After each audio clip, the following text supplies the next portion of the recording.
pia wa kushoto mwa jukwaa, ndege hizi kipita kwa taratibu kabisa. Ndege aina ya Tiger F5 5 ship big formation. Tuwape makofi marubani wetu wa kivita. Hivi sasa kila rubani akijiondoa katika mfumo huo ili waweze Mheshimiwa Rais kutuletea maonyesho ya manuva wao vile hukabiliana na adui ardhini, angani na pia kwenye fuo za bahari.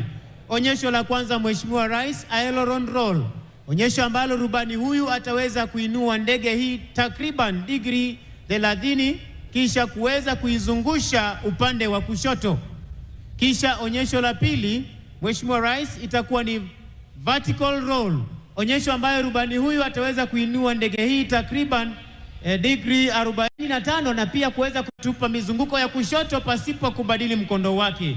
Kisha yule atakayefuata atatuletea 4-point roll.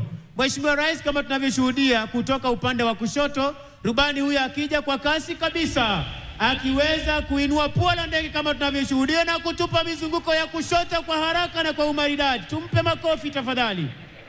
Vertical roll, rubani wetu wa pili pia akiwa tayari kabisa, akija kwa umaridadi na kuinua ndege hiyo juu kabisa na kutupa pia mizunguko ya kushoto pasipo kubadili mkondo wa ndege hii.